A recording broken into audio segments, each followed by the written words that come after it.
with my wife, and we worked on the business for a number of years before her stepping away from the business. In terms of my background, so I'm going to be 40 next year, so I guess I'm due a crisis or something. But probably have a few of those. Yeah, so founded the company 10 years ago. I actually started my career at 16, so I was in the US Air Force for 5 years, and started as an engineer and avionics technician. Then I got into the US Air Force Academy, which is it's a bit like Sandhurst. Did a few years there, and then kind of decided I didn't actually want a long career in the military for various reasons. Did some degrees, did up to PhD level, mostly in economics, but focused on health. So I'm very, very interested in human health and, of course, planetary health, which I'm sure we're going to discuss a lot tonight. And they're very, very interlinked. Worked at 𝗾𝗘𝗕𝗏, worked on Whitehall for a while on a dementia program. And then had some family tragedies, so I lost both my parents in the space of 2 years. We'd had 3 children along the way, so got to the age of kind of 29 and kind of reassessed what I wanted to do, and first heard about vertical farming from these kind of shipping container models that were emerging in the US at that time, and decided to take the jump. So that's kind of where the genesis, I guess, of the business started. So it's interesting, I mean, because I don't think I could take on something that big a challenge, I'd say. Well, there's many components to unpack there. So I read a book from, I can't remember the author, but it was plant factories with artificial lighting, PFALs, which is actually the technical term for what a vertical farm is. So I read that, thought it was interesting, thought that the models that I'd seen in the US were not really addressing food and water security, and decided that it would be something interesting to try in a different way in London. Found a abandoned, well, not abandoned, but a very rundown warehouse in Deptford, and went to the bank. Had a little bit of money from my parents, obviously, from their passing.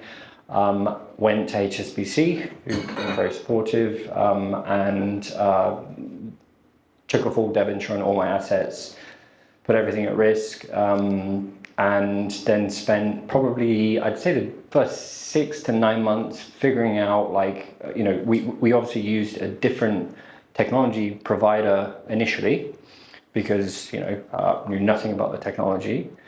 So that farm was built during that time, and then I spent that time trying to get my fingers from, I guess, whatever color to green, because I definitely did not have green fingers, and I probably still don't. I'm working on it.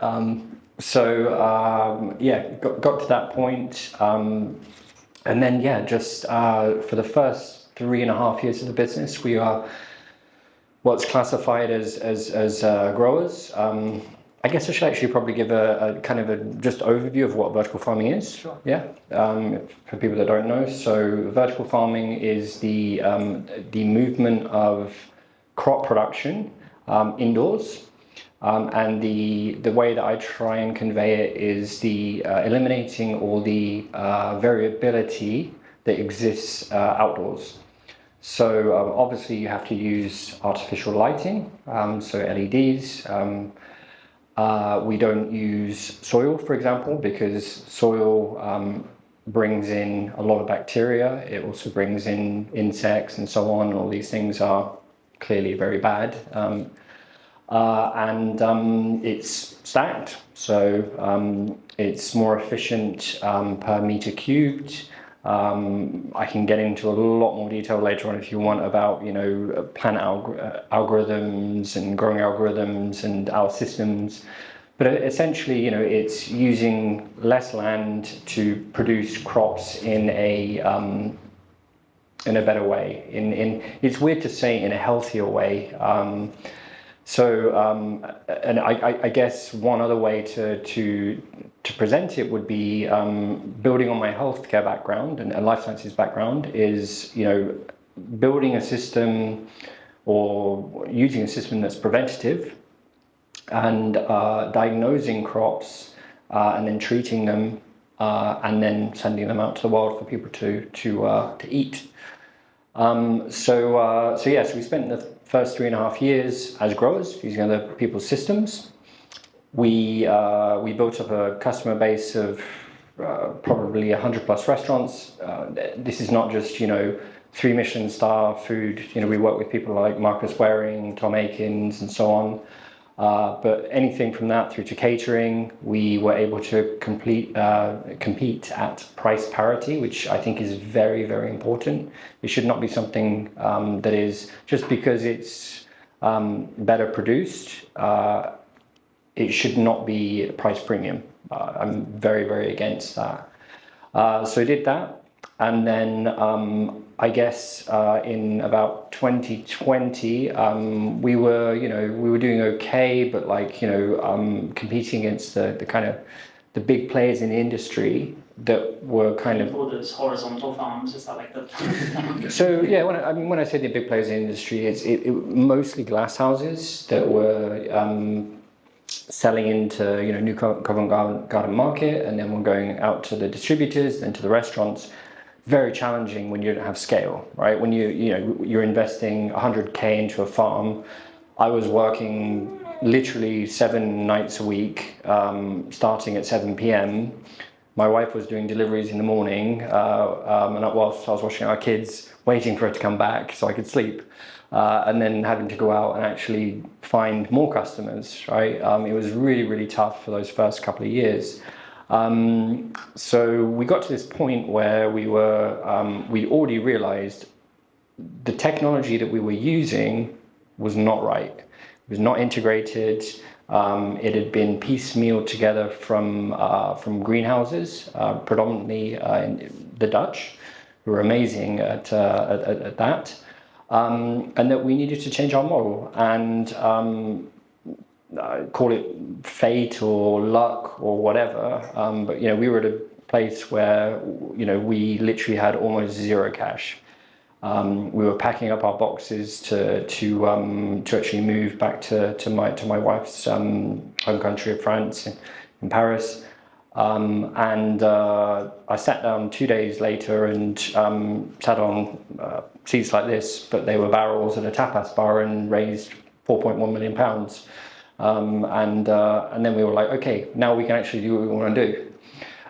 So that was a real transition point. And if it could have been a day or two out, maybe we wouldn't be having this talk right now. So was that the inflection point where you decided that growing wasn't the way forward, and you were going to move more towards sort of being a technology company, helping other people establish, monitor and maintain vertical farms? Definitely, and there have been many strategic pivots since then. But I think that to carry out what you've said, I mean, there's nothing wrong with growers, but they need the right technology. They need the right plant science. They need, there's a big difference also between plant science and growers, people that actually, have green fingers and have worked in traditional farms. Also the software engineering side of things, everything that we've developed since. So yeah, that was definitely the one pivotal transition point. There've been a couple others after, but I'd say that's the most significant for us. Now, I don't want to jump too far ahead, but maybe you can fill in the gaps between where we are in the story and what I've been seeing recently now. You have been in talks with various different governments around the world to sort of look at their food security as climate change becomes more of a pressing concern. And you've also looked into, or might be already underway, vertical farming in space, or using your technology in space. So I guess not to just like jump to all the fun stuff that I want to talk about and make sure everyone gets to hear about, but between where we are now and there would be great. Where shall I start on that? There are actually, we've been talking about food and food security, and also I would always say water security, because I think that's going to be one of the most pressing concerns moving forward for the next 20 years and beyond. Space, yes, we have different divisions within our company. So we have our plant science team. We are the number one in terms of number of grants won in the UK, which is great, and it's allowed us to collaborate. And some of those, one of those grants was a consortium with various universities around the world, including Australia, some Australian universities, also a little bit of input from NASA. But primarily a company called Axiom Space, who are developing the next space station, which I think is going to be, in low Earth orbit by 2026 or 2027. But with every project, I always add a year or two, and yes, our systems are going to be on there, but they're going to be very small. So it's a nice thing to say, and it's a good thing for our plant scientists, but it's not really addressing what we want to do here as our primary business model. And I think as well, with vertical farming being discussed so much from a lens of being able to scale output and create food in a more sustainable way, I think jumping immediately into space without kind of addressing, sort of shared planetary issues that we have right here, right now.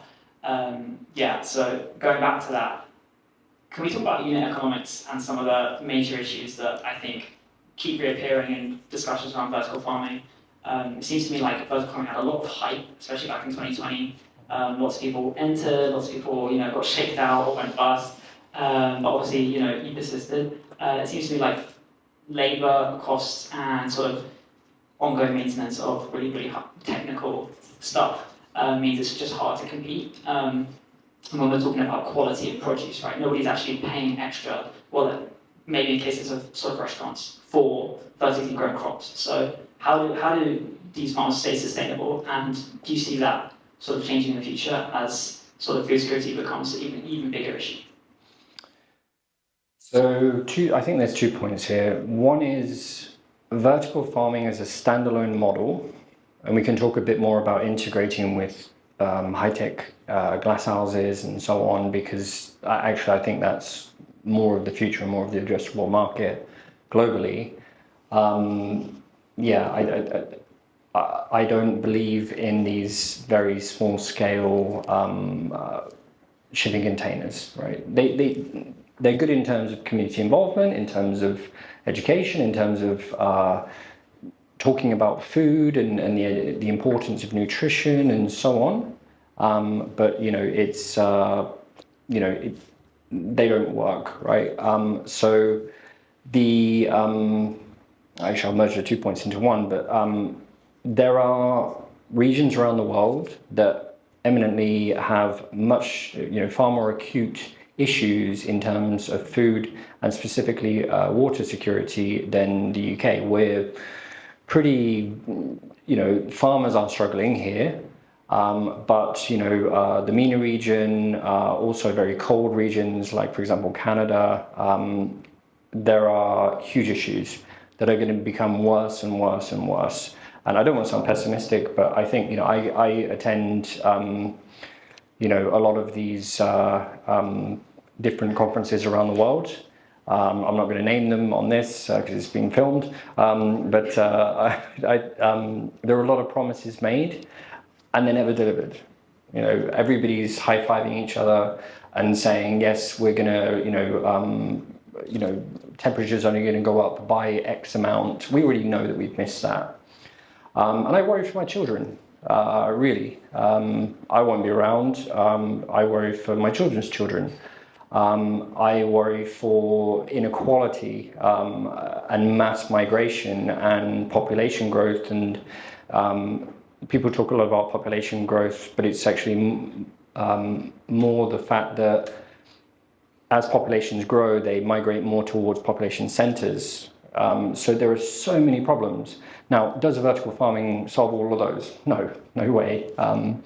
We're one very small part of a much larger food ecosystem, CEA, and other sectors as well, that need to be working together to address these problems. Will we address them adequately?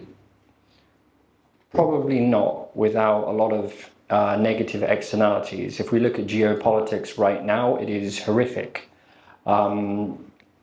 And I do worry a lot about these things because, building this infrastructure, even, our farms, takes time. And you need governmental buy-in, you need capital raising and so on. But, we've proven it works. Implementation is the problem, and getting different countries to work together is probably an even bigger problem. Yeah, and it feels like, it's very easy to believe, see all around us, we feel like we're in a world governed by capital and business and big corporations. And it's really interesting you touched on worrying about your children, your children's children, and that just doesn't really align with the sort of timelines that investors want to think about, right? They're looking for a quick buck with a payback that will let them revel in that sort of exit liquidity and go take a nice holiday somewhere. But these problems are intergenerational problems, so it'd be great to sort of learn how you view funding and how you've managed to raise, I think it's £37 million without going to these people who want to rip their hands of it within 5 or 10 years. This is a really relevant point, and I'll also circle back to your point around the failure of a lot of the kind of big vertical farms. Actually, even in the last couple of months, you've seen some of these farms just disappear and say that they're going to reinvent their business model, but it's I know a lot of inside stuff which I can't discuss, but it's not the case. A lot of the hype around vertical farming came from the US. I'm half American. I grew up in Seattle. I don't sound like it, clearly. In the US, you have a very different approach to capital raising than you do in many other markets. I'm not a corporate finance specialist or anything like that, but I've spoken to probably 100 VC firms. The problem that I think occurred in the US is that people jumped on the idea because it's a really interesting idea, right? It's like, okay, whether you believe in climate change or not, and whether you believe in if it's man-made or whatever, it's a problem, right? And it's a new market, and this is something that came around 10, 15 years ago. A lot of the big companies and big investors, including people like Jeff Bezos and so on, dumped loads of money into these firms. There are firms that have raised in excess of $600, $900 million, and they've built one farm, and their revenue has been like 10 or 20 or $30 million.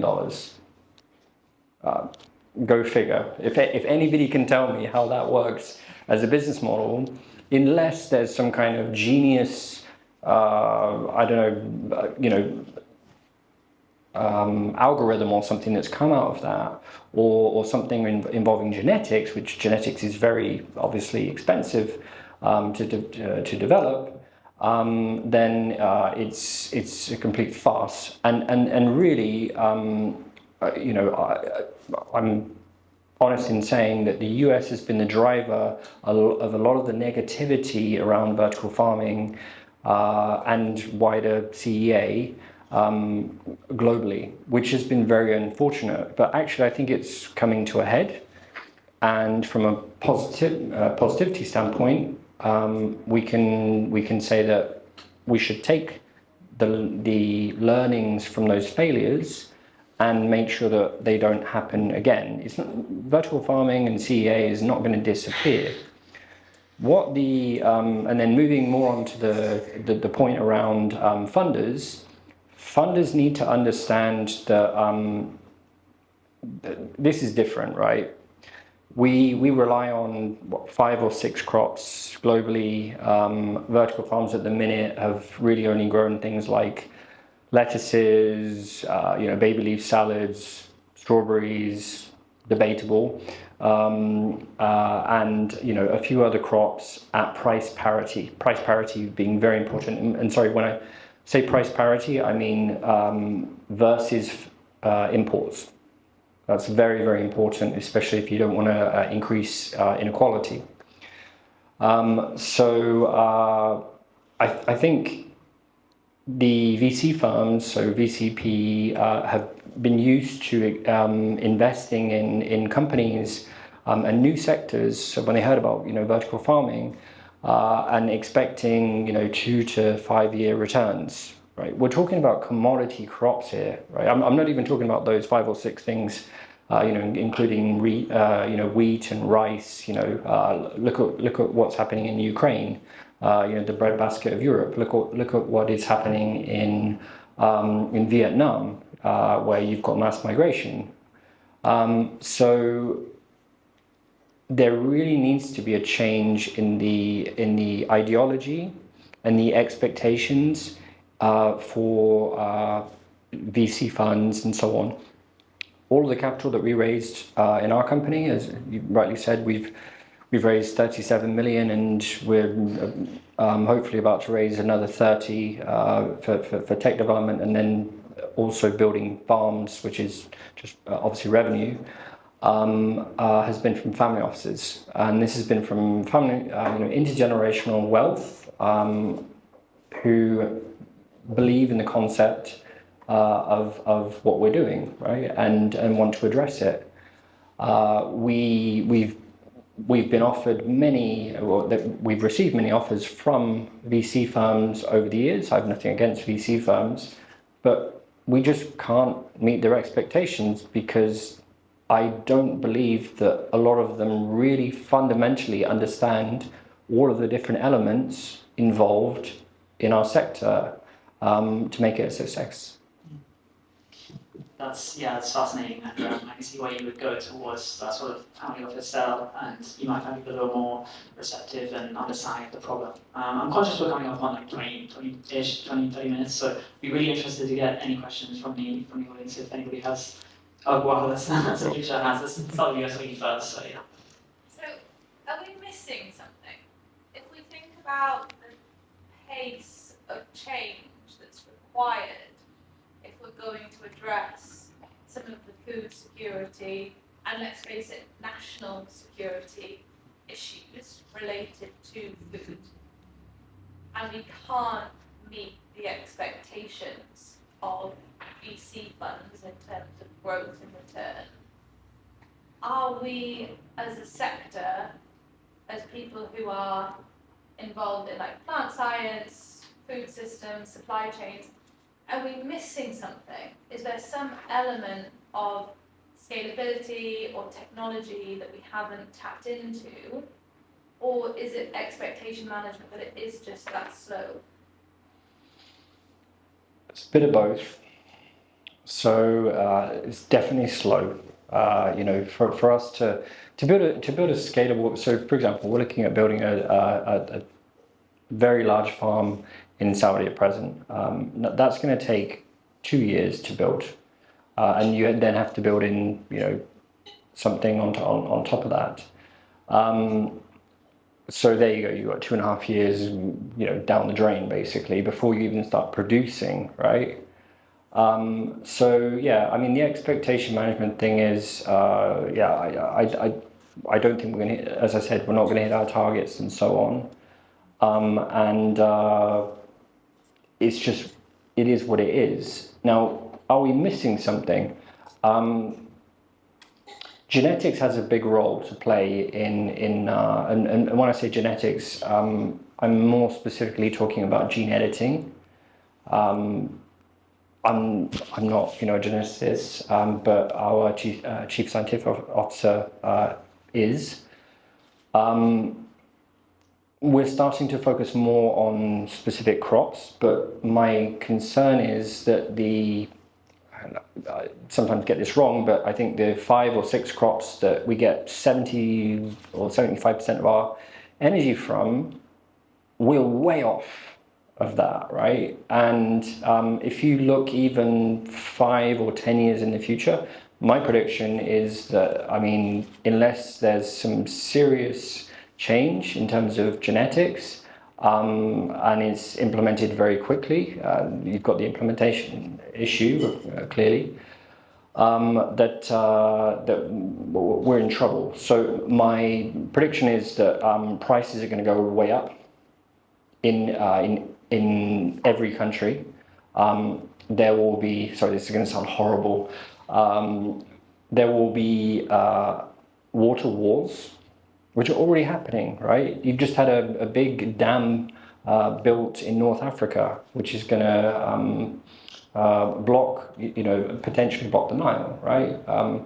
So I think we're in for a tough ride. And I'd love to sit here and say it's all rosy and innovation will, people talk about, innovation is just going to solve everything, right? But we have to accept that actually, no, there's going to be some really, really tough times. I attended an MIT, leadership course at MIT from, an excellent professor. They've developed a climate change model.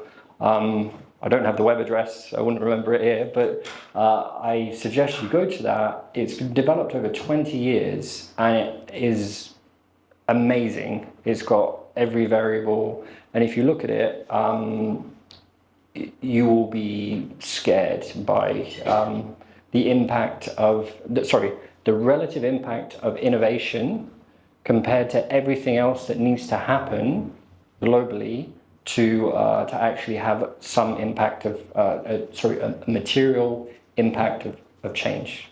Does that answer your question? Yeah, I think we'll take one more back on here. So you've done a lot of analysis and you've tried different crops, you've tried different formats, and clearly there's many different ways to produce crops. So this is a way. Where do you think the niche is where vertical farming can be the solution? It could be the crop, it could be the location, it could be the heat, it could be the water shortage. So what is the niche that you've managed to convince investors of that this is worth investing in? There are very basic elements or value propositions which vertical farming. It's you can't really argue against it. The fact that we're producing, if it's designed properly, the farm, you've got the right technology and you're following the right operational procedures, that we're not using herbicides, pesticides, fungicides. We're using, depending on the height of the farm, up to 200 times less land to produce the same amount of crop or even more crop. We can produce much closer to the point of consumption. Food miles, which people talk about a lot, are actually a very small element if you're looking at a life cycle assessment, but still matter, right? And I believe in the power of science. I'm not a scientist, but we've only just scratched. If you look at agricultural research, peer-reviewed research, it's very, if you give it a score out of 10, it's probably like a 2, right? In the crops that we're focused on. I think that we can really, really address that, but it's going to take time. And the only way you can do that, we don't have time to talk about it, but is the power of light science. LED lighting, fine, yes, you've got the point. You've got the question about energy and how it's powered. It has to come from sustainable forms. That I think that's probably most of the answer. But I go back to my other point. It's not a one-stop shop solution. It is geography dependent. It should not be implemented everywhere. And I also think that the future, and I think I already mentioned it, is a combinatorial approach with glass houses, for example. So I'm not going to name the company, but there was a company in the US, for example, that we worked with at the beginning of last year, and we found that just by I think it was like 2% of the space of their glass house, by investing, I don't know, it was a very small amount, we were able to increase their biomass by about 60%, just through more effective germination rates and the use of other technologies and the use of light science. So I think the future is working together. There is no solution that's single solution that's going to work. Can I just say one thing, that vertical farming is then the wrong name. Yeah. What's the right name? Say again? Yeah, I mean, and I you know, like, I don't know who jumped on the name vertical farming when they came about it, but yeah, PFAL is actually a far more precise and accurate name. Yeah, I agree. so that's a great place to wrap, because James is obviously going to change his company name tomorrow. But yeah, so just some final housekeeping. I think we can stay in this space until 8 or a little bit later, so feel free to get back to your conversations. I know you're eager to do that. The Rebel meetup format is not mine. I can't claim credit for it, unfortunately. It's this guy over here called Ash. He's been doing it for over a decade, so I think it's only fair that Ash come and give a little bit of quick word about Rebels and rebellious code. So yeah. You do that, thank you. Well, yeah, first and foremost, these don't happen without incredible people, so a huge round of applause both to our speaker and to our host. And they don't happen without great venues, so huge thanks to the Mills for having us. They don't happen without capturing them, so huge thanks to the people with the cameras. I walked mine for the first time ever. I didn't need it for the first time ever, so that's great. Thank you, guys. And it doesn't happen without you, so thank you for coming. Some of you have travelled not very far, lazy. Some of you have travelled from Bristol. I have. Let's get on that train home before we miss it. And some of you already run Rebel meetups in other places. And some of you have changed your name to match the company. Thanks, Rebel, for doing that. Another quick thank you as well, the wine. So the wine is run by a company that comes from our community. They sell canned wine, which sounds terrible, but Ben knows everything you need to know about wine to make sure it's good. So trust it if you're a wine drinker, and you will enjoy it. But yeah, these events happen all over the place. There are 2 active groups in London. There's a couple of one-offs that Ollie's probably going to do more of, because I know what he's like. And they're growing all over the place. We run these in 25 cities across 8 countries. People meet all over the place, and they're all completely free, and they will stay that way because it's all about accessibility. However, we need to keep the lights on, and so we do sell some stuff. We're looking for sponsors. If you know any, send them our way. But we do have a community that you should join, a paid community that provides you with everything that you need to start and grow a business, whether it's in sustainability or otherwise. You get to meet a whole bunch of other people, and you get to do it 29 more days in the month than just this one that you'll do tonight. This is a first for us. We don't usually do one-off, random, specific topics, and great things come from firsts. So thank you for being part of it. We have our first Rebel baby tonight, which is amazing. Thank you for coming. Adorable. And no crying, which is amazing. But yeah, ultimately, thank you all for being here. I'll let you get back to your conversations. But thanks once again to all of you.